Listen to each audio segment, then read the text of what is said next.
Voilà, donc bonjour à chacune, chacun, et j'espère que vous allez merveilleusement bien. Alors, comment qu'on fait pour rétablir la caméra? Est-ce que quelqu'un peut le faire ou je dois chercher? La caméra, là, elle coupe. On peut pas? Mais je suis réduit.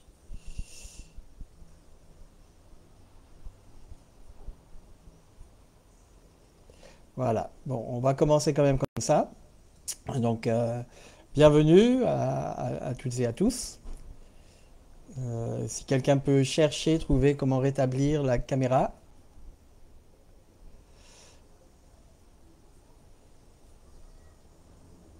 En attendant, je vous laisse gérer ça et j'essaye de me concentrer sur le message. Voilà. Bon, alors en effet, aujourd'hui on va parler de ce sujet particulier et vous aurez vu en introduction une petite vidéo que je pensais montrer maintenant hein, de l'expérience de la grenouille. Hein. C'est l'une des particularités de la grenouille, c'est que elle va s'adapter. Hein. Alors aujourd'hui, on verra comment remporter la victoire sur le péché, sur la tentation. En fait, c'est identifier les ruses du diable. La volonté du diable, c'est vraiment de nous mettre à bas. Il le fait notamment par la tentation. Et après la tentation, bon, on voit ce que ça engendre, etc. Et nous-mêmes, on est affectés, alors que on se trompe bien souvent sur comment le Seigneur agit. Alors, on va voir notamment les bases bibliques concernant qu'est-ce qu'on appelle le monde, parce que là encore, on se trompe énormément, et Jésus a répondu hein, sur ces questions lorsque les disciples lui ont posé des questions. Deuxièmement, donc, une brève exhortation à lutter contre le mal, mais ça ne suffit pas. Et troisièmement, donc, des clés, des choses pratiques pour votre combat spirituel. Comment combattre spirituellement de façon pratique. Souvent, on dit oui, il faut combattre spirituellement, mais on ne vous dit pas comment. Donc là, je vais vous donner quelques clés qui vont vous permettre véritablement de façon pratique au quotidien de pouvoir identifier les ruses du diable, les combattre et remporter la victoire. Alors la grenouille, pourquoi je parlais de la grenouille et que vous avez eu cette petite vidéo sur la grenouille c'est parce qu'elle va s'adapter à la température ambiante. Un exemple, souvent on dit, voilà, on met dans une casserole, pauvre petite grenouille, hein, une grenouille à 10 degrés et elle va pas bouger. Alors tu commences, tu allumes le feu, ça chauffe progressivement, 20 degrés, 30 degrés, 40 degrés, elle va s'adapter à la température de l'eau et elle va pas bouger. Et progressivement, la température va augmenter, mais elle va pas sentir quoi que ce soit, elle va s'adapter. Et même quand tout d'un coup, ce sera vraiment le sauna, là, elle va s'endormir. Elle va s'endormir comme si que, ouais, je suis dans un bon bain bien chaud. Et puis, 50 degrés, 60 degrés, l'eau commence à bouillir à 63 degrés. Hein, et elle va même pas s'en apercevoir. Et cette grenouille va mourir. Alors, quelle leçon spirituelle nous pouvons tirer de cette histoire? Eh bien, nous sommes placés bien souvent dans un élément qu'on appelle le monde, hein, dans lequel nous pouvons trouver notre place. Hein. Il y a souvent ces commentaires populaires qui disent c'est pas un signe de grande santé mentale d'être adapté dans un monde profondément malade. Et c'est vrai que si on est adapté à un monde malade, bah, on peut se poser des questions sur notre propre santé malade. Ça devrait nous déranger de voir les choses.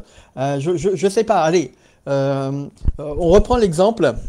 Vous savez, les disciples étaient venus vers Jésus pour lui parler d'un fait d'actualité. Il y avait des gens qui étaient tombés de la tour de Siloé, etc., qui étaient morts. Donc ça décriait la situation, en fait, était intéressante. On aurait presque pu voir dans le galet du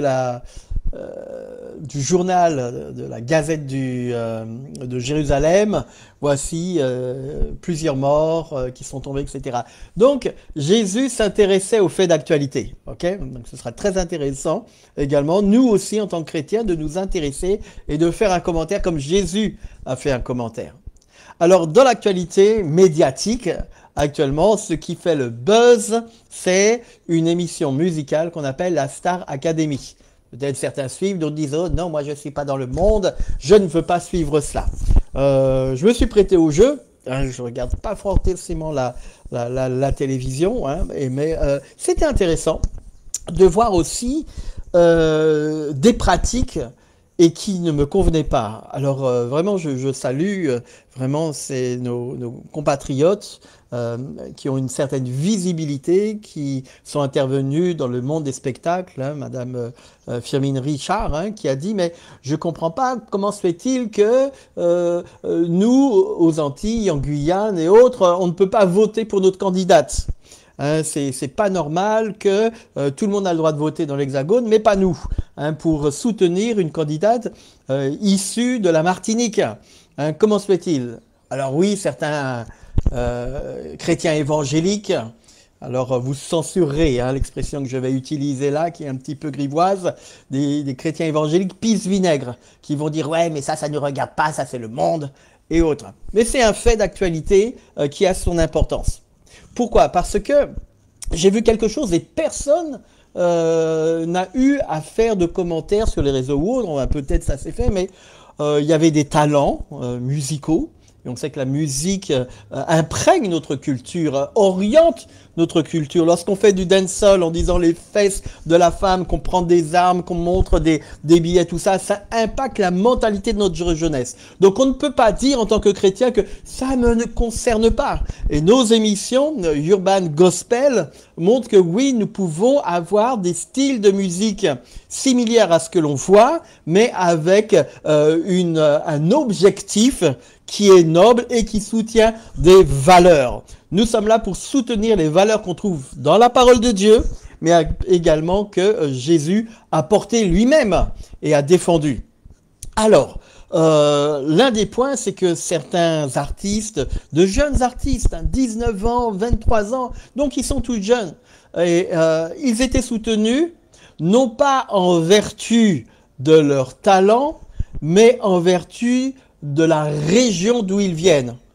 On disait, oui, telle personne est du Nord, il faut que tout le monde vote, toutes les personnes du Nord votent pour elle. Mais je veux dire, mais où est l'équité en cela? On fait du régionalisme. Et comme on sait, comme on connaît également le manque de visibilité de nos territoires, dits ultramarins, parce que là encore, il y a beaucoup de violence, quand on parle d'outre-mer, pourquoi est-ce que nous serions l'outre-mer et que l'Hexagone serait la métropole? Pourquoi est-ce que nous ne serions pas le monde? Hein? Pourquoi est-ce que on dit que Christophe Colomb a découvert les Amériques? Elles existaient déjà, elles n'avaient pas besoin d'être découvertes. Mais c'est aussi réciproque. Hein? Les Amériques découvrent l'Europe. Et on voit toute la violence derrière ces propos, derrière cette volonté de régionalisme. J'imagine peut-être que dans 100 ans, on va dire, mais c'était aberrant que dans des émissions grand public, cette violence de mettre en avant les religions et de stigmatiser certaines régions au détriment d'autres, il y a de la violence. Hein, il y a véritablement ici une stigmatisation de certaines choses et personne ne dit rien. Et on ne censure pas. Et nous, en tant que chrétiens, nous apportons également notre regard, notre analyse sur les dysfonctionnements de cette société qui va jusque dans les médias. Il n'est pas normal que quelqu'un dise, puisqu'elle est d'autres régions, on va voter. Mais votons pour le talent. Votons pour reconnaître en effet les valeurs que défendent tel et tel candidat à des jeux ou autres. Si Jésus a fait des commentaires sur les faits de société, sur des faits culturels, pourquoi nous, en tant que petits Christ, en tant que chrétiens, nous ne le ferions pas? Et nous avons véritablement à apporter notre expertise au regard de la parole de Dieu dans ce monde qui est malade. Ce monde dans lequel nous vivons est malade. Le monde et ses principes sont voués à la perdition et au jugement. Le monde est hostile à Dieu, on l'a souvent relevé. Mais dans sa grâce infinie, Dieu décide d'en sortir certains. On a un témoignage extraordinaire d'un acteur connu de tout Hollywood, qui fait un travail extraordinaire, qui a été souvent critiqué. Je parle de Denzel Washington, qui a fait publiquement, qui a reçu le baptême et qui s'inscrit justement pour devenir prédicateur de l'évangile. Il dit oui, je travaille, je suis là, je suis dans un milieu, je vois comment que les choses, mais je défends les valeurs qui sont celles de la parole de Dieu et je veux promouvoir les paroles de Jésus. Je crois que c'est tout à l'honneur de certaines et certains. Maintenant, des défections, ça peut arriver. Mais bénissons le Seigneur pour ces témoignages publics au saint monde, là où le péché abonde, la grâce surabonde, et nous ne pouvons que bénir le Seigneur pour ce qui se fait. Alors, voilà. Revenons un petit peu à la source. Et j'aimerais vraiment que nous puissions voir dans la lettre que l'apôtre Paul adresse aux Romains, au chapitre 12, verset 1er, il nous dit « Je vous exhorte donc, frères, par les compassions de Dieu, à offrir vos corps comme sacrifice vivant, saint, agréable à Dieu, ce qui sera de votre part un culte raisonnable, un culte spirituel. » Le verset 2 nous dit « Ne vous conformez pas au siècle présent, à ce monde présent, son fonctionnement, mais soyez transformés par le renouvellement de l'intelligence du nous, afin que vous discerniez quelle est la volonté de Dieu. » Vous voulez savoir, certaines personnes posent la question « Mais Seigneur, quelle est ta volonté ?» Tu veux connaître la volonté du Seigneur? Eh bien, aujourd'hui, sache que Romains 12, verset 2 te donne la volonté du Seigneur et le procédé pour connaître la volonté du Seigneur, ne pas se conformer au siècle présent, être renouvelé, transformé par le renouvellement de l'intelligence et discerner quelle est la volonté de Dieu, ce qui est agréable et parfait. Tu veux connaître la volonté de Dieu? Offre-toi, nous dit le verset 1er, en sacrifice vivant. Abandonne-toi entre les mains de Dieu. Reçois de son esprit afin qu'il puisse te guider. Voilà, ce sera vraiment notre mot d'ordre ce matin. Alors si j'étais dans une église évangélique traditionnelle, l'essentiel serait dit, je dirais voilà frères et sœurs, passez un bon dimanche, que Dieu vous bénisse, au revoir et à dimanche prochain. Bon, ce que je veux dire par là, c'est que ces deux versets qui sont au centre de notre prédication la résument, mais nous avons besoin d'aller un peu plus loin. Soyons clairs, soyons précis, soyons concrets, soyons concis, soyons croustillants. Les bases bibliques en ce qui concerne le monde. Alors d'une part, la Bible affirme qu'il ne faut pas aimer le monde. Adultères que vous êtes, ne savez-vous pas que l'amour du monde est inimitié contre Dieu? Celui qui veut être ami du monde se rend ennemi de Dieu. Jacques 4, verset 4. Avec ça, on passe partout. Jacques 4, 4. Et d'autre part, nous avons le texte qui est au centre du message évangélique, Jean 3, 16. Dieu a tant aimé le monde, qu'il a donné son Fils unique, afin que quiconque croit en lui ne périsse point, mais qu'il ait la vie éternelle. Voilà, alors il y a plein d'autres textes qui vont soit dans un sens, soit dans l'autre, mais cela doit se comprendre de la façon suivante. Nous ne devons pas aimer les principes qui régissent le monde, son mode de fonctionnement. On en a parlé, on en parlera encore, je vais pas faire de digression. Cependant, nous devons avoir l'amour pour les gens qui sont dans le monde. Et à certains moments, on se trompe. On dit, ah voilà, il y a telle chose, c'est bien fait. Regarde, au Pakistan, il y a eu telle chose, c'est bien fait pour eux, puisque... Donc on va presque faire le jeu du diable, en disant, c'est normal que ce pays, c'est Dieu qui va, qui frappe le Pakistan parce que telle et telle chose. Et toute chose concourt au bien de celui qui aime Dieu. Il y a une dualité, qu'il serait un jour intéressant de développer avec... le texte notamment d'un Corinthiens, chapitre 5, versets 9 à 12, sur l'Église, mais ce n'est pas notre propos ici, on passe, sinon on ferait de trop grandes digressions. L'Église est à la fois une société ouverte et une société fermée. Il y avait le débat, est-ce que nous sommes une Église de multitude ou de confessants? Il y a un petit peu des deux. Et c'est important. Un manque d'ouverture peut nous faire tomber dans le sectarisme. Et un trop grand relâchement ferait perdre son sens d'exister à l'Église. Il est important que je dise toutes ces choses car nous luttons contre le péché, c'est-à-dire les principes du diable qui opèrent dans ce monde de ténèbres. Cependant, nous savons que si la Bible nous dit de lutter, on ne sait pas forcément comment lutter. Ça, c'est une grosse problématique. On dit, oui, il faut lutter, il faut prier, il faut louer, il faut telle chose. Mais ok, tu nous dis, en plus on en est convaincu.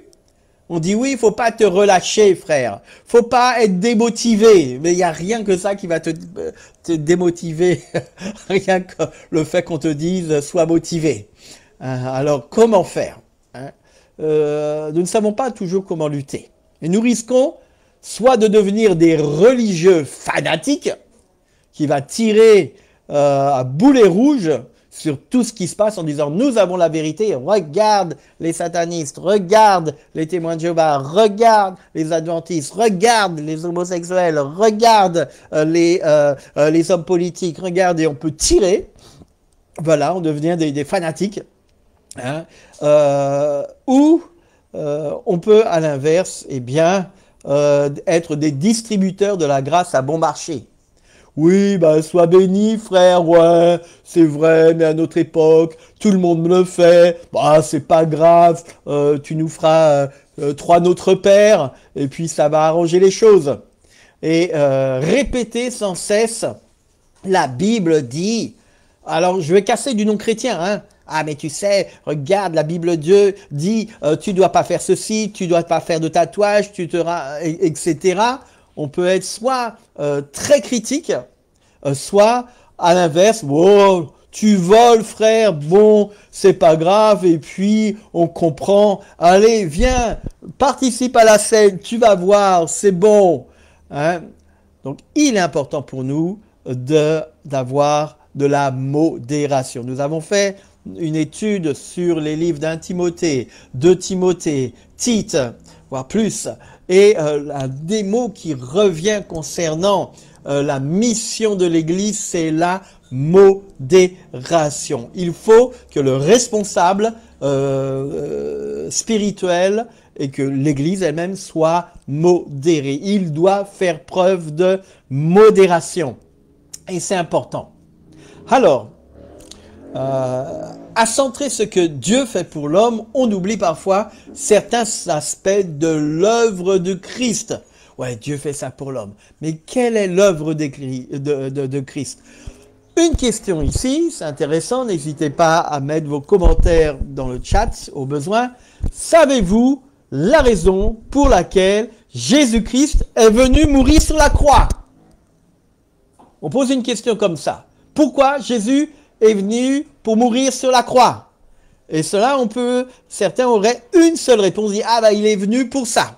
Hein, vous pourriez me dire, bah, c'est pour sauver les pécheurs que nous sommes, dont moi je suis le premier. Et encore, est-ce que quelqu'un peut me donner une autre réponse que celle-ci? Oui, Jésus est venu pour sauver les pécheurs. Mais encore, que nous dit la parole de Dieu à cet effet?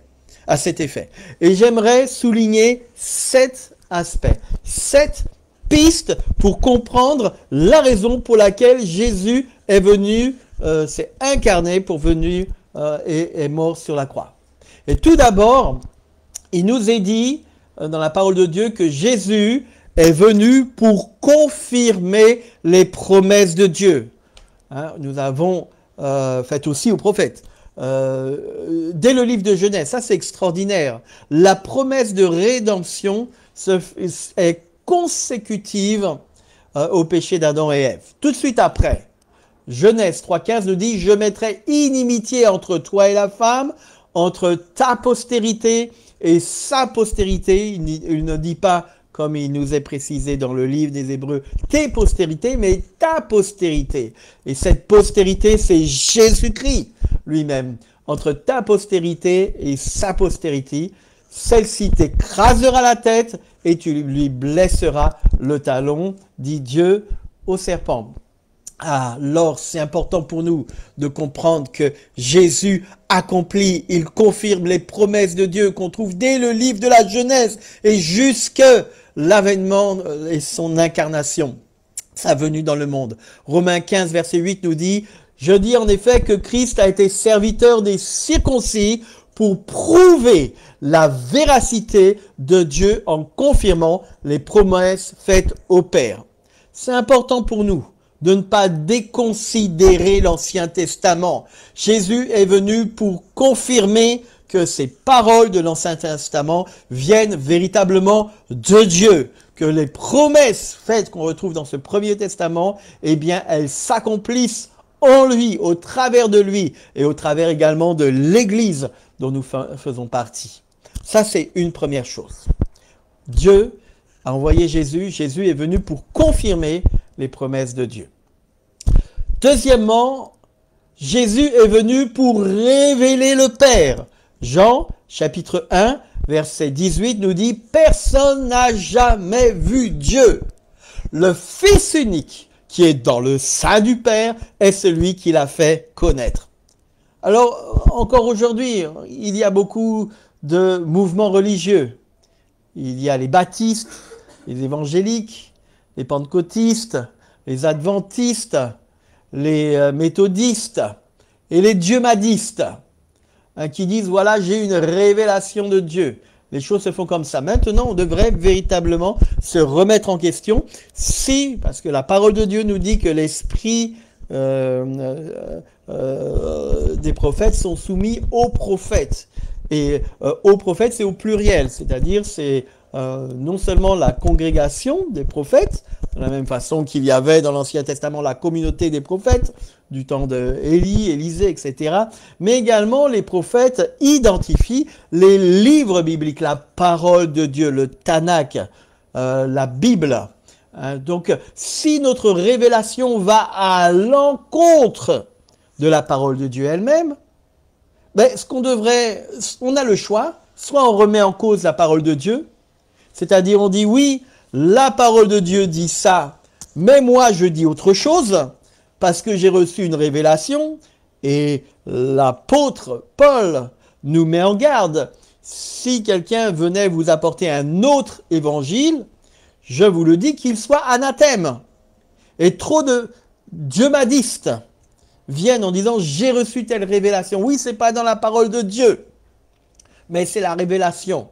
La révélation écrite, elle est clôturée dans ce passage-là et elle s'ouvre comme une déclusion sur notre expérimentation. Et notre expérimentation de la personne de Christ au travers du Saint-Esprit, eh bien, n'est pas en opposition avec la parole de Dieu. Si nous avons des déclarations qui vont à l'encontre de la parole de Dieu, on devrait vraiment se mettre en question. C'est Jésus qui révèle le Père. Nous avons une vision, mais comme dit la parole de Dieu, une vision qui est voilée. On voit comme si, vous savez, le matin, on se lève, il fait un petit peu nuit, il y a de la lumière, on tâtonne un petit peu, on ne distingue pas les choses. Mais quand tu es en pleine lumière, quand tu fais la vaisselle, quand il fait sombre, eh ben, tu vois que tu n'as peut-être pas proprement fait la vaisselle. Donc, il est bon d'avoir un bon éclairage. Et c'est Dieu lui-même, le Fils, qui nous donne cet éclairage. C'est la deuxième chose. Jésus est venu pour révéler le Père. Troisième élément d'importance capitale pour notre foi en tant que chrétien, et parfois on prend ça juste comme une anecdote, le livre adressé aux Hébreux, dont l'auteur, il me semble que ce soit même Marie, la mère de Jésus lui-même. Martin Luther en était venu à cette conclusion en voyant toutes les formes féminines écrites dans le livre aux Hébreux, qui se voit, voilà, comme elle est dans la communauté, elle a des enfants, etc. Donc c'est intéressant. Ça pourrait être intéressant, mais rien n'y est dit exactement, expressément à ce sujet. Mais Hébreux, chapitre 5, versets 5 à 6, nous dit « De même, ce n'est pas Christ qui s'est donné à lui-même la gloire de devenir souverain sacrificateur, mais c'est celui qui lui a dit « Tu es mon fils, je t'ai engendré, je t'engendre aujourd'hui. Alors l'engendrement est continuel de Jésus. Comme il a dit encore ailleurs, tu es sacrificateur pour toujours selon l'ordre de Melchisédek. L'une des raisons pour laquelle Jésus est venu, et c'était compliqué parce qu'il est fils de David, donc de la tribu de Juda, mais à quel titre peut-il être souverain sacrificateur? Il l'est, selon la parole des Hébreux, selon l'ordre de Melchisédek. Il fallait que le Messie soit à la fois roi et à la fois souverain sacrificateur. Jésus, c'est sa troisième grande piste qui nous est présentée, la raison pour laquelle il est venu, c'est pour devenir souverain sacrificateur. Et il l'est. C'est important pour nous. Alors oui, quatrième point, je vais assez vite. La quatrième raison pour laquelle Jésus est venu et est mort sur la croix, c'est en effet pour ôter le péché du monde. Marc 10, 45 nous dit « Car le Fils de l'homme est venu non pour être servi, mais pour servir et donner sa vie comme rançon de plusieurs. » Et j'ai été encore attristé de voir certaines prédications qui confondaient. Récemment, je tombe pourtant sur un prédicateur très connu, sur une vidéo, sur les réseaux, qui dit, voilà, Jésus s'est fait péché, il est devenu péché.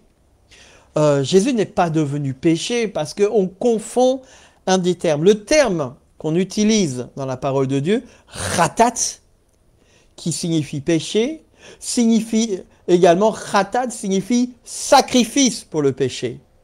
Ça ne veut pas dire que Jésus-Christ est devenu péché, mais qu'il est devenu sacrifice pour le péché. Il y a une grande différence pour cela. Et certains ont construit toute une théologie sur une mauvaise compréhension du texte biblique. Jésus est venu pour enlever le péché. Je ne développerai pas ici cet aspect théologique qui est très clair dans la parole de Dieu et dont certains font l'erreur, hein, comme, je ne sais pas, bon, je passerai sur des détails là, sinon je vais faire des digressions et ce n'est pas le propos.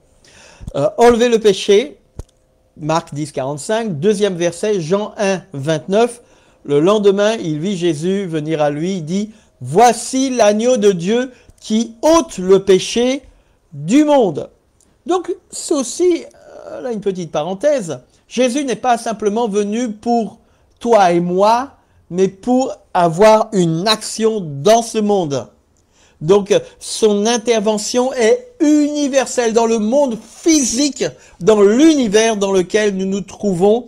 L'action spirituelle de Jésus-Christ a son rebondissement, sa répercussion dans le monde physique, naturel, cosmologique dans lequel nous sommes. Ça, c'est également important d'avoir cette notion-là. C'est pas simplement, oui, il est mort pour moi à ma place. Oui, c'est une réalité que nous trouvons dans ces textes. Mais cela va au-delà de cette réalité personnelle. Il y a une valeur, une volonté universelle à la raison pour laquelle Jésus est mort sur la croix.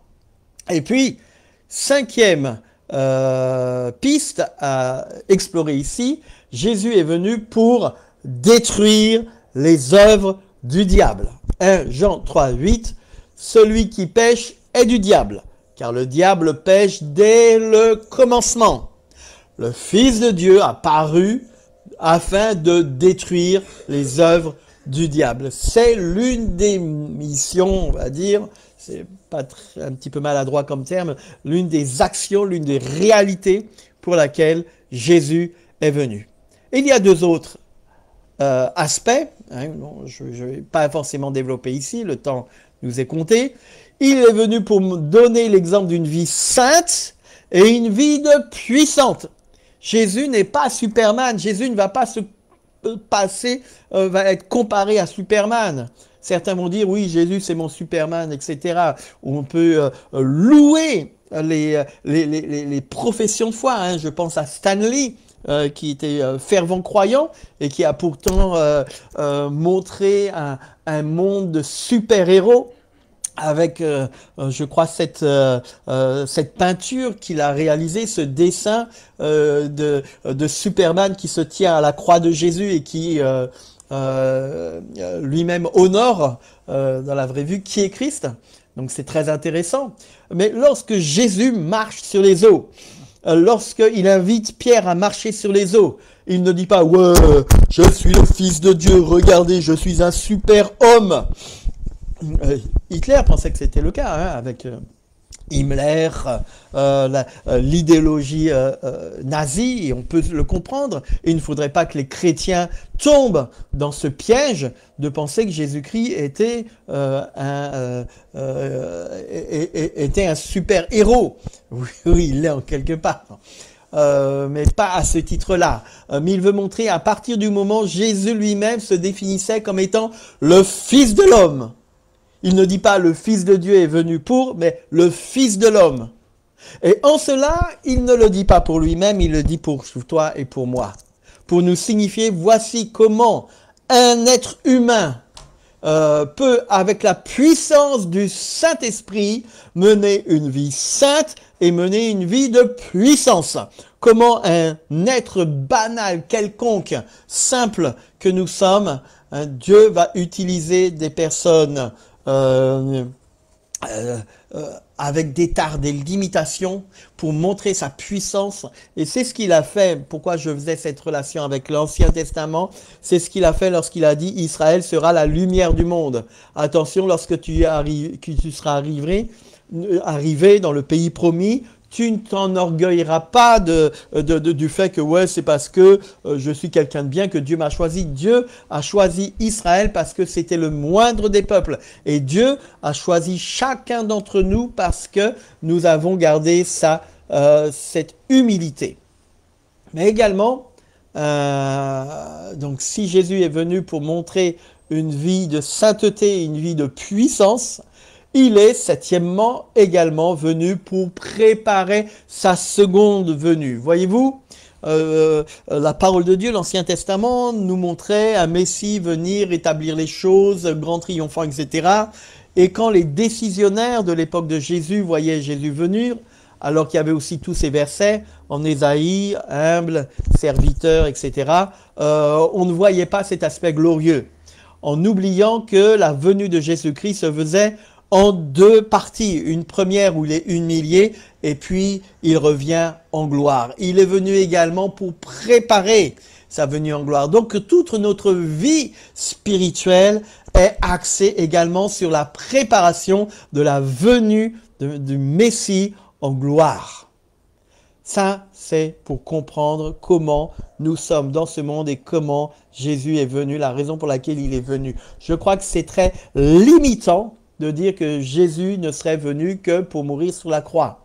Il est venu pour bien d'autres choses et nous en avons un aperçu.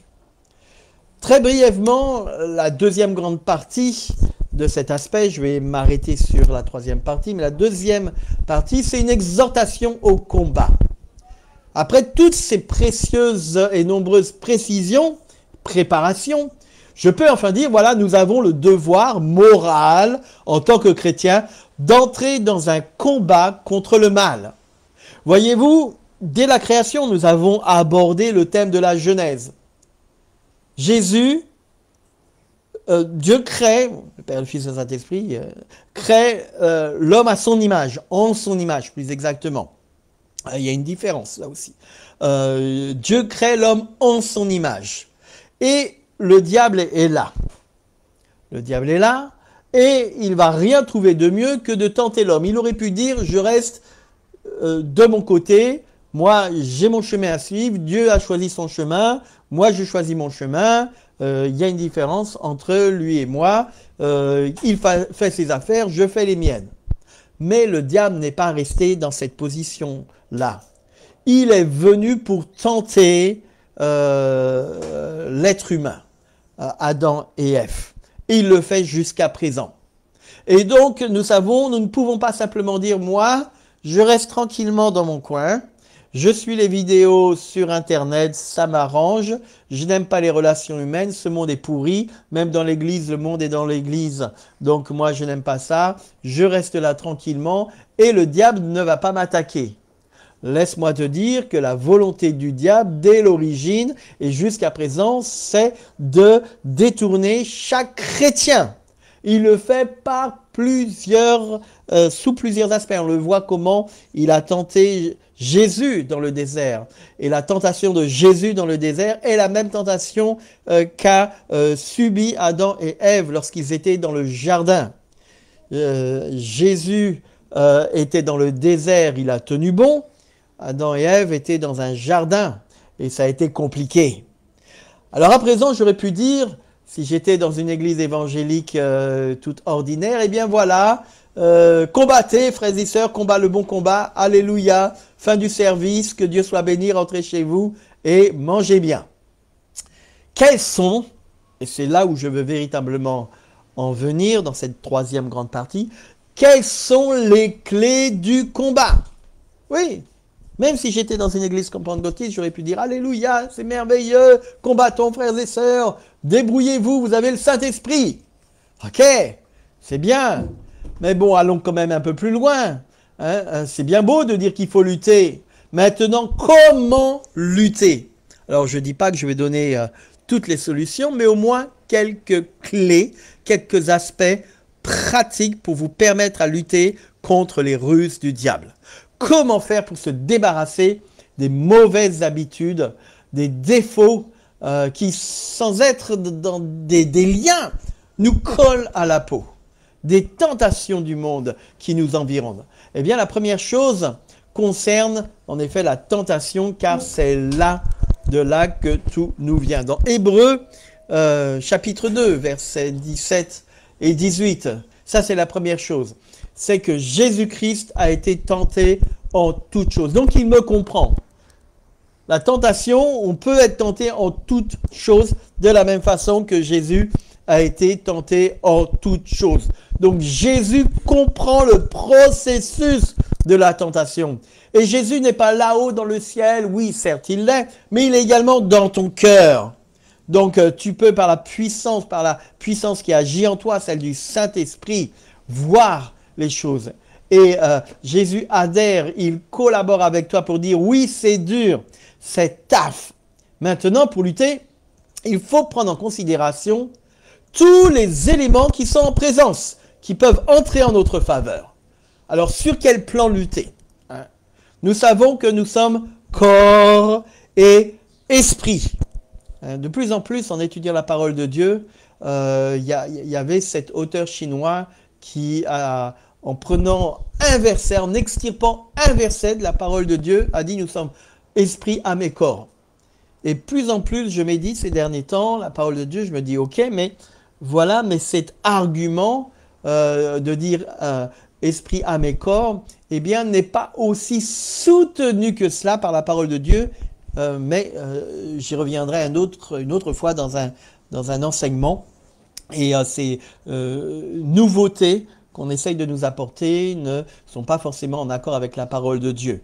Il y a quelques éléments, on dit, tiens, mais ce qui est descriptif n'est pas doctrinal, n'est pas forcément un élément pour en construire une doctrine comme l'a fait cet homme de Dieu chinois. Voilà. Alors, mais quoi qu'il en soit, nous avons un corps et nous pouvons lutter contre les tentations avec notre corps. Tout à fait l'apparence du corps. Hein. Et un jour, mon grand frère me racontait l'histoire concernant un jeune homme de 30 ans, d'une trentaine d'années, qui voulait être disciple d'un gourou asiatique, tout ça, qui voulait suivre ses enseignements. Donc il vient, hein, il dit « Oui, voilà, maître, je voudrais vraiment être votre disciple. » Et cet homme asiatique le regarde, dit non, je crois pas que tu pourras être mon disciple. Il dit comment ça? Vous ne me connaissez pas? Quelle est la raison? Et le gourou lui dit mais tu as une sale tête. et celui qui voulait être disciple dit comment ça? Mais j'ai la tête que mes parents m'ont donnée. c'est pas de ma faute si je suis comme ça. Et le gourou lui dit non, je suis désolé. Certes, on peut avoir une sale tête, mais rayonner d'autres choses. Donc c'est vrai que quelle est notre attitude que nous pouvons avoir. Et nous le savons en effet, nous confrontons bien souvent des réalités qu'on appelle psychosomatiques. C'est-à-dire, on va s'inquiéter pour un sujet donné et ça va créer quelque chose dans notre corps. On le sait, vice-versa. Notre corps est en bonne santé, ça va. Donc il y a une relation entre notre corps et notre esprit. Mais quoi qu'il en soit, c'est vrai que la parole de Dieu nous dit que le naturel précède le spirituel. Et certains donc se disent que je vais adopter une attitude pour que l'esprit puisse entrer dans cette dimension. Voilà, je dois changer, certes, mais c'est important que nous devons aussi changer de l'intérieur. Mais nous sommes toujours dans ce premier aspect, le corps. L'apparence du visage. Certainement, nous dit la parole de Dieu, Genèse chapitre 4, verset 7, « Si tu agis bien, tu relèveras ton visage. » Et ça, c'est un des passages que Dieu adresse à Caïn lorsqu'il est fâché. Il lui dit, si tu agis bien, tu relèveras ton visage. Le visage. Certains ont peut-être vu ce film Karate Kid avec le jeune Jaden Smith, en fait, où déjà dans le film précédent, il disait avoir l'attitude, c'est-à-dire sourire. C'est apparent, ça crée quelque chose en toi. Garde cette dimension au niveau. Donc cela nous permet également d'être dans des bonnes dispositions. Et ce n'est pas facile, mais cela engendre quelque chose. Toujours je suis dans cette partie du corps, notre appartenance, l'appartenance de notre corps. La parole de Dieu nous dit dans Galates chapitre 2 verset 20, « J'ai été crucifié avec Christ. Si je vis, ce n'est plus moi qui vis, c'est Christ qui vit en moi. » Souvent, j'ai l'habitude de dire, ce n'est pas tant ta destinée, mais que la destinée de Christ en toi.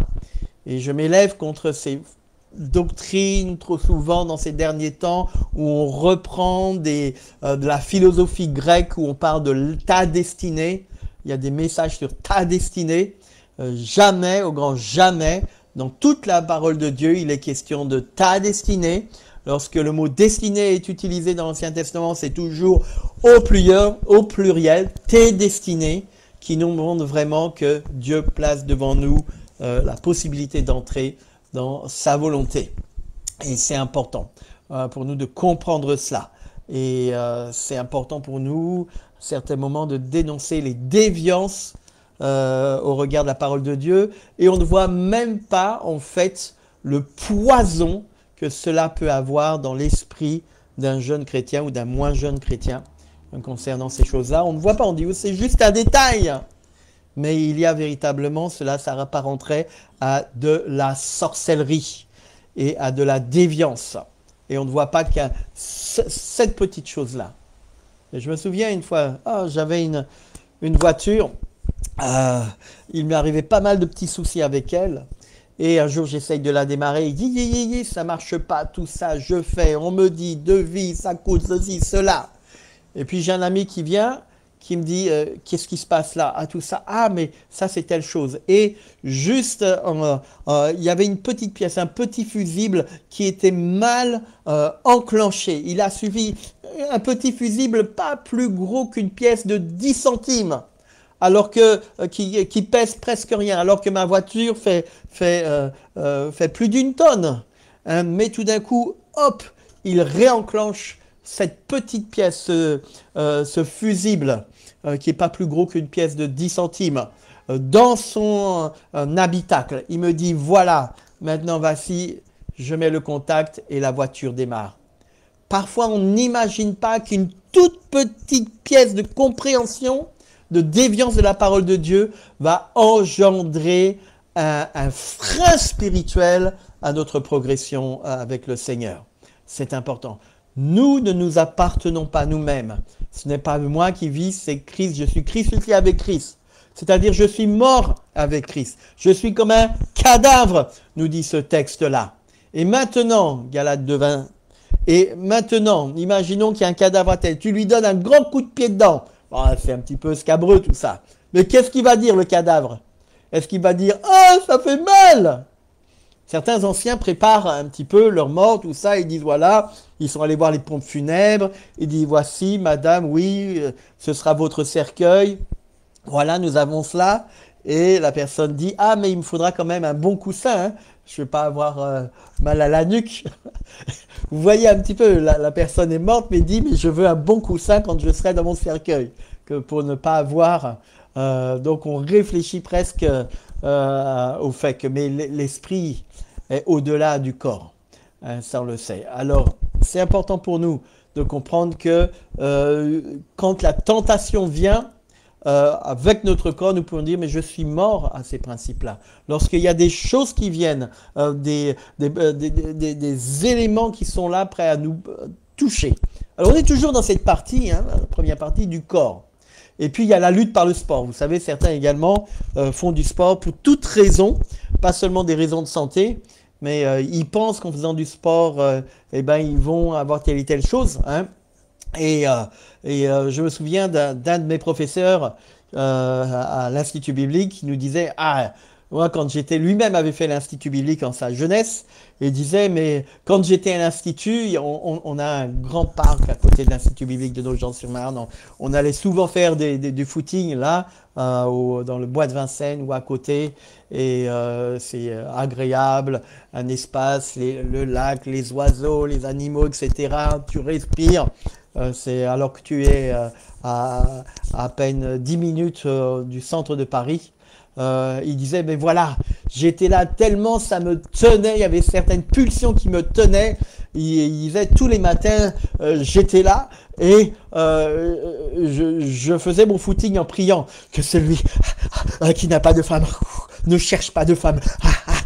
Que celui qui n'a pas de femme ne cherche pas de femme. Et tout d'un coup, il voyait des filles en train de faire du jogging en disant, oh, elle est bien celle-là. Non, mais je prie, que celui qui n'a pas de femme ne cherche pas de femme. Il essayait par le sport de se libérer l'esprit. Hein?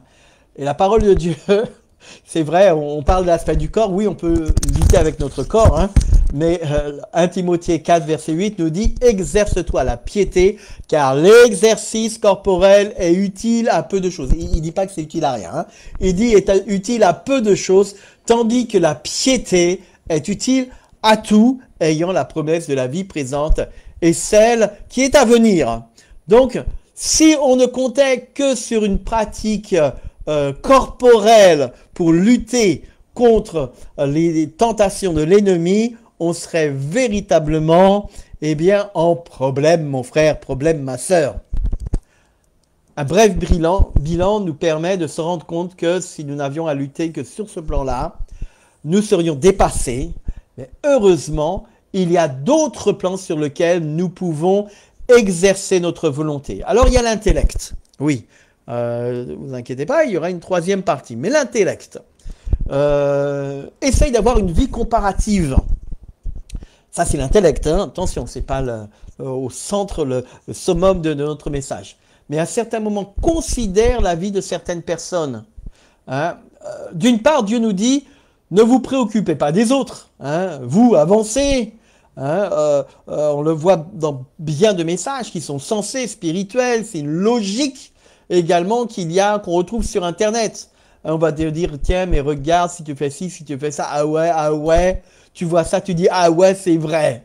Hein, cependant, la Bible nous invite à considérer le sort du méchant comme chemin à ne pas suivre. Psaume 1er, etc. Donc, à certains moments, tu dis, tiens, il y a un tel, il a fait ça, ah, je vais certainement pas. Donc, tu fais fonctionner à ce moment-là ton intellect quand tu es tenté. Tu dis, attends, mais si je fais ça, je vais être comme un tel. Si tout d'un coup, je réponds à telle sollicitation, je vais me retrouver, on a ces exemples des personnes qui ont été mises en prison, qui ont ceci, cela. Ah ouais, frère, je veux pas me lancer là-dedans. J'ai un bon collaborateur qui maintenant est marié. Et avant d'être marié, il vivait avec sa bien-aimée. Ils avaient 2 enfants. Et le gars vient me voir, me dit, ouais, ouais, frère, c'est compliqué, regarde, la fille m'envoie des messages là. Putain, enfin, elle est bonne, regarde, tu vois, la fille me dit vraiment, oui, je sais que tu es avec telle personne, mais si j'étais avec là, le gars me partage des messages vraiment de sollicitation de la part de la fille. Et ce qui se passe là, c'est que je parle, je lui dis, mais écoute, regarde, il y a, y a ta compagne, il y a 2 enfants. Est-ce que juste pour un petit coup comme ça, tu vas mettre ça en question? Et le gars a dit, ah ouais, c'est vrai ça. Ah non, il faut vraiment que... Et pourtant, hein, le gars était vraiment, il se dit, mais ma femme n'en saura rien, personne n'en saura rien. Puis franchement, physiquement, la fille me plaît et elle sait ma situation. Pas vu, pas pris, j'y vais. Et il a véritablement pris la décision de dire non, je ne vais pas entrer là-dedans, je ne vais pas. Il lui a répondu, la fille était en colère en disant ah, de toute façon, etc. Tu n'es pas... bon, je passe sur les détails. Mais c'est important pour nous de réfléchir à ce que nous faisons. Parfois, notre colère peut nous faire entrer dans des choses terribles. Considérer notre vie future, l'issue de nos actes. À certains moments, de la même façon qu'on dit, je dois remuer 7 fois ma langue dans ma bouche, je dois penser 7 fois dans ma tête afin de prendre des décisions. Et couper, et on verra ça également un petit peu plus tard. Notre vie présente, ayez les sentiments en Christ Jésus, nous dit Philippiens chapitre 2. Mais aussi, considérons les bienfaits que Dieu nous a accordés lorsque on a suivi ses conseils. Le psaume 42. Hein, voici ce que je veux repasser dans mon cœur. Donc en comptant les bienfaits de Dieu, cela peut me propulser. Mais tout cela, c'est sous l'aspect de l'intellect. Voilà. Nous ne pourrons pas non plus aller très loin si nous combattons les ruses du diable seulement sur le plan physique ou seulement sur le plan intellectuel. Nous avons besoin de passer sur le plan spirituel. Dieu s'est engagé à lutter avec nous spirituellement. Dans notre relation à Dieu, eh bien, nous pouvons considérer 3 choses. Tout d'abord, notre relation avec Dieu le Père. Je verrai sur l'aspect Père, Fils, Saint-Esprit. On verra. La parole de Dieu nous dit non, la main de l'Éternel n'est pas trop courte pour sauver, ni son oreille trop dure pour entendre, mais ce sont vos crimes qui mettent une séparation entre vous et votre Dieu. Ce sont vos péchés qui vous cachent sa face et l'empêchent de vous écouter, nous dit Ésaïe 59. Ça fait un petit peu réponse aussi à notre émission de jeudi dernier. J'ai dit, bon, j'en parlerai un petit peu sur cet aspect-là. C'est important pour nous. Qu'est-ce qui empêche? Et parfois, le péché, ce n'est pas ce qu'on pense. Le péché, Jésus a identifié le péché non pas comme faire de mauvaises choses, mais de ne pas croire en lui. En disant, le Paraclétos, le Paraclet, le Saint-Esprit, vous convaincra que vous êtes dans l'erreur en ce qui concerne le péché, en ce qui concerne la justice et en ce qui concerne le péché, le jugement. En ce qui concerne le péché, parce qu'il ne croit pas en moi. Jésus identifie premièrement le péché, non pas comme le fait d'être homosexuel, non pas comme le fait de ceci, mais le fait de ne pas se confier en lui. Il est particulièrement coupable de ne pas faire confiance à Dieu. C'est ce que Jésus va décrire comme étant presque le summum des péchés. Parce que si tu ne crois pas en Dieu, quand bien même tu dis oui, mais je suis pécheur, mais Dieu est mort pour cela. Hein, je fais telle chose, mais Jésus peut te laver de cela. Mais si tu dis je ne crois pas que Dieu peut faire quoi que ce soit, alors là, frère, tu es dans les problèmes. Voilà. Être conscient également avec le Père d'avoir offensé Dieu seul. J'ai péché contre toi seul, j'ai fait ce qui est mal à tes yeux, en sorte que tu seras juste dans ta sentence, sans reproche dans ton jugement, nous dit Psaume, chapitre 51, verset 4. C'est le roi David qui écrit ces lignes-là. Et qu'est-ce qu'il avait fait? Il avait séduit une femme, Bathsheba, il avait fait tuer son mari, il dit c'est contre Dieu que j'ai péché. Il aurait pu dire j'ai péché contre cette femme, je l'ai séduit, je l'ai forcé à avoir des relations avec moi, hein, donc je suis coupable ici, direct en prison, hein. J'ai fait tuer quelqu'un, direct en prison, hein, dans certains pays, peine de mort. Le roi David dit il mérite la mort, celui qui a fait ça. Hein. Mais il va dire c'est contre Dieu seul que j'ai péché parce que l'image de Dieu est dans cette femme, l'image de Dieu est dans cet homme qui s'est fait assassiner pour rien, pour couvrir. Il a couvert un péché avec un autre péché. Mais aussi cette conviction de péché. Quand il sera venu, il convaincra le monde en ce qui concerne le péché, le justice et le jugement, c'est ce qu'on a dit. Ça, c'est par rapport à Dieu le Père. Vis-à-vis de la parole. Et là, je scindrai les choses en deux. Il y a la parole écrite. Nous avons des versets appropriés.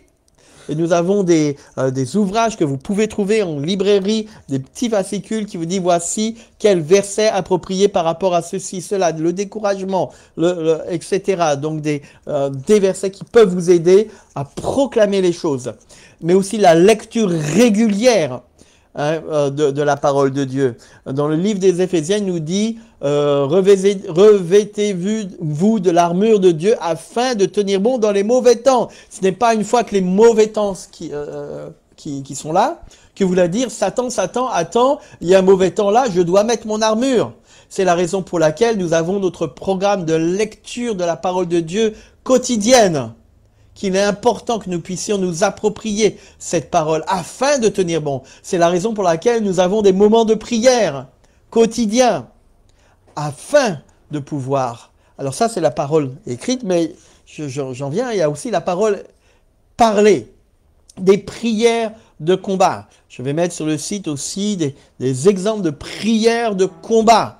Que vous puissiez vous approprier. Comme je disais jeudi dernier, vous avez la possibilité, eh bien, de prendre la Bible, de prendre directement un psaume, de commencer à le lire, et là, ça va vous impulser à lire certaines choses. Prière. Alors, il y a un point également. Quand la tentation vient, tu dis, tiens, j'aimerais bien faire cela. Et là, il y a il y a le combat, hein, on connaît tous, on est passé par là. Non, quand même, c'est pas bien. Oui, allez, le diable est là. Allez, c'est pas grave. Personne n'en saura rien. De toute façon, tout le monde le fait. Allez, juste une fois. Et tu dis, ouais, mais quand même, oui, mais regarde ta situation, c'est pas normal. Ce n'est que justice. Et tu fais l'acte que dans ton cœur, tu disais, il fallait pas que je fasse. Et là, le diable est le premier. Ah, comment ça? Toi qui te dis chrétien, toi qui es même à la tête. Ah non, tu n'es pas digne, hein.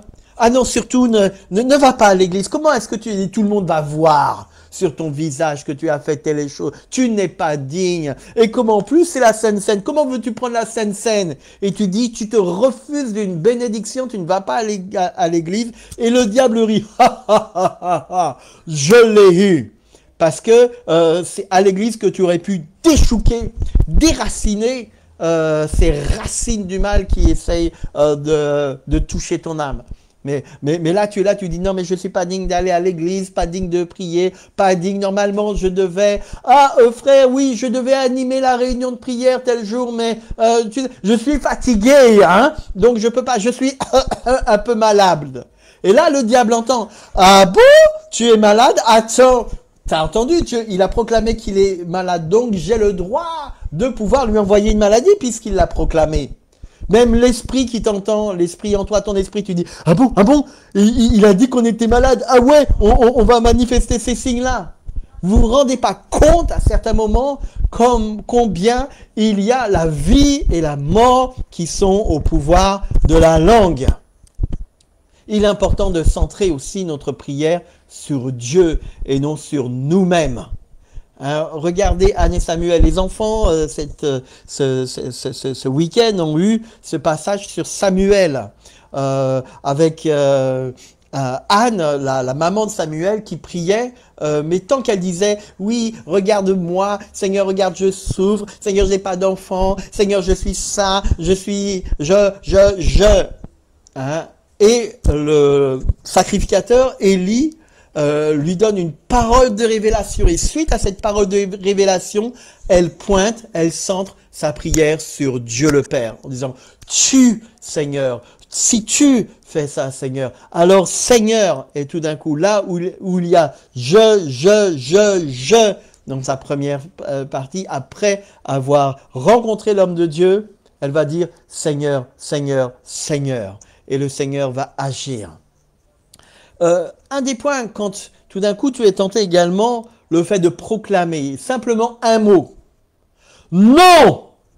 Tu le dis à haute voix. Hein, alors peut-être les gens vont dire, oui, ça y est, il est fou. Mais tu dis, allez, hein, tu vas aller à tel endroit, tu vas voir, il y a telle et telle chose. Tu vas voir, quand même, ça fait longtemps, hein. Et le diable est malin. Et puis tu es chrétien, il faut quand même, ce sera l'occasion de lui parler du Seigneur. Mais tu sais que l'environnement là où tu vas aller, il n'est pas bon. Mais tu dis oui quand même, c'est bien, faut que je témoigne, faut que je sois la lumière. Le diable est terrible comme ça. Je me souviens d'une jeune sœur à Saint-Martin.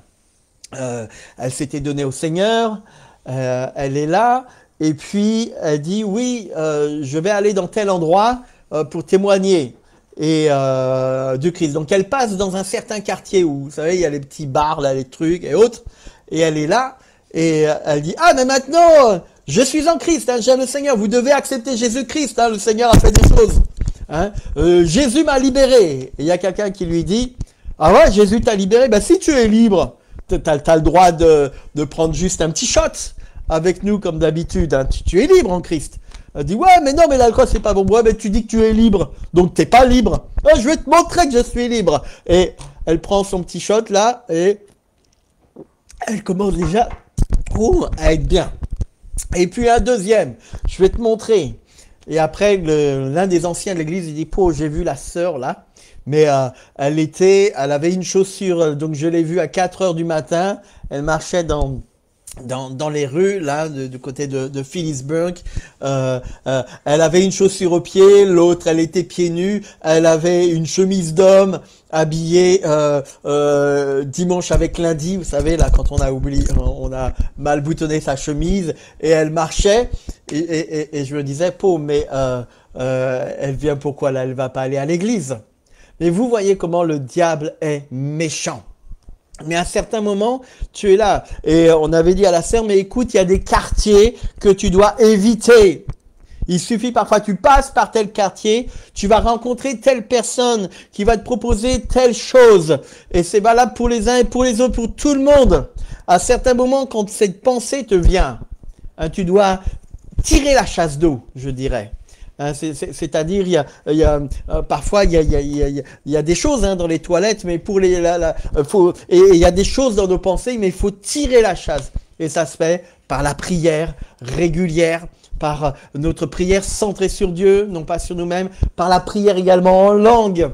C'est important, nous avons dit, là, nous avons vu jeudi dernier l'importance de la prière en langue.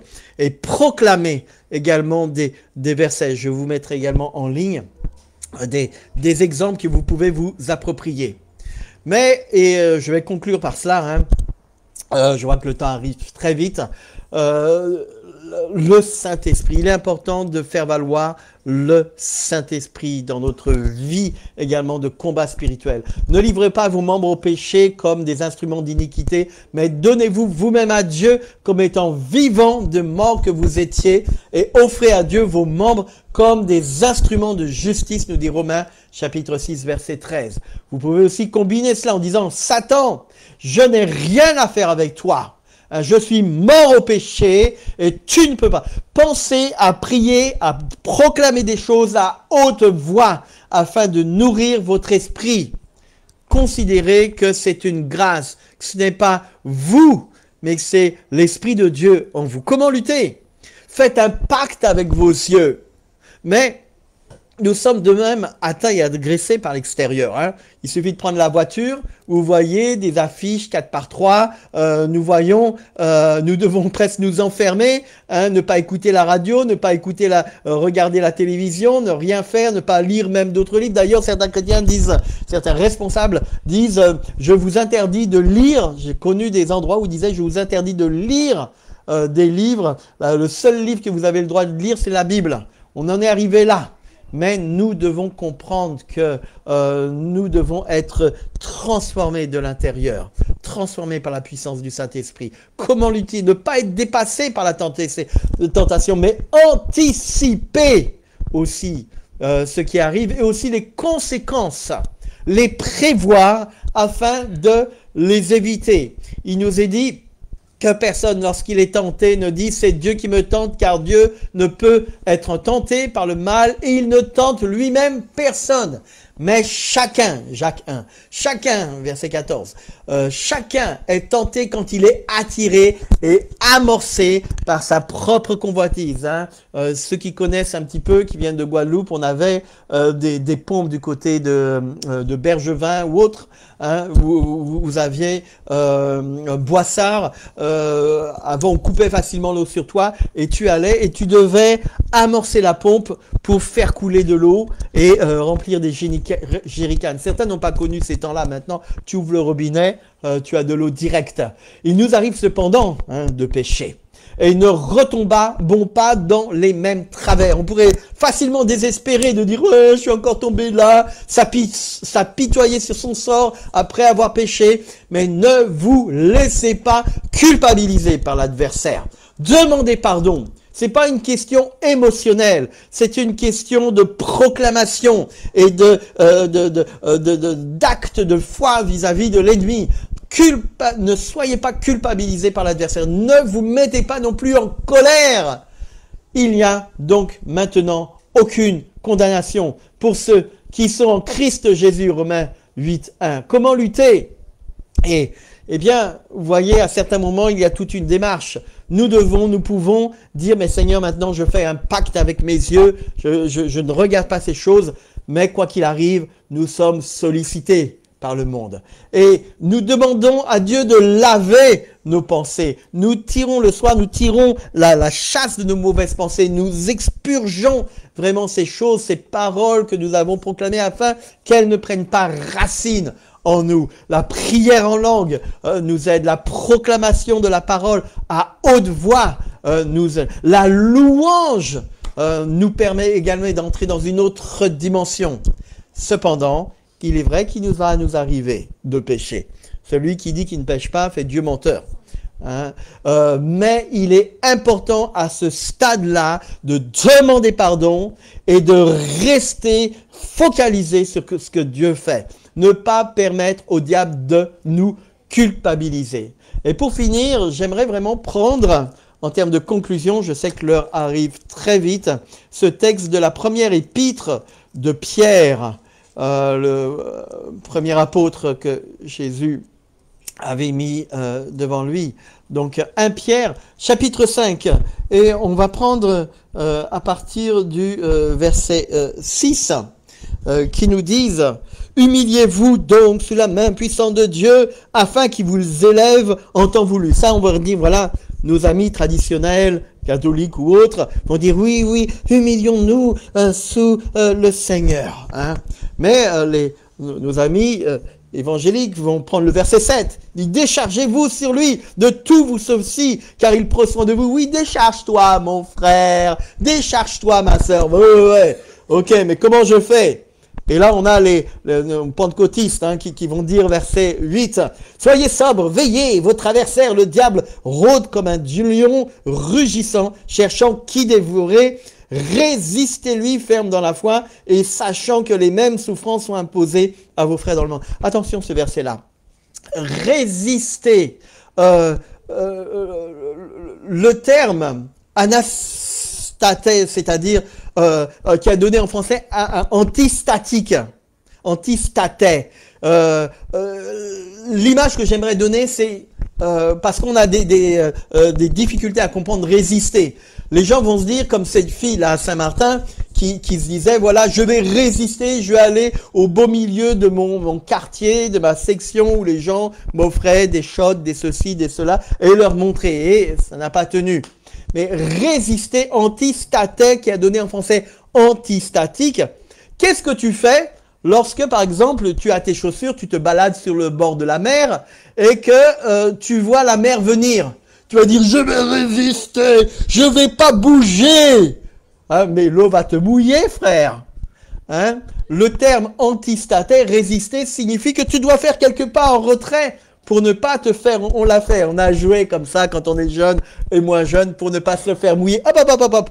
On recule un petit peu pour que nos pieds ne se fassent pas mouiller par l'eau. C'est le terme qui est utilisé ici. Résister, c'est pas essayer de tenir, mais à certains moments, c'est d'éviter, stratégie d'évitement de situations, de personnes qui parfois te pourrissent la vie. Verset 8. Il nous est dit, enfin, hein, nos amis charismatiques vont prendre le verset 9 en disant « Résistez-lui, ferme dans la foi, sachant que les mêmes souffrances sont imposées à vos frères dans le monde. La vie est dure, frère. C'est difficile d'être chrétien. » Mais le verset 10 nous donne la conclusion de tout cet enseignement. Il nous est dit « Le Dieu de toute grâce » qui, en Christ, vous a appelé à sa gloire éternelle, après que vous aurez souffert, été tenté pour un peu de temps, il vous formera lui-même, il vous affermira, il vous fortifiera, vous rendra inébranlable, à lui la puissance au siècle des siècles. Amen. Que cette parole puisse imprégner votre âme, votre esprit, votre être entier et que vous puissiez la mettre en pratique. Que Dieu soit béni. Amen.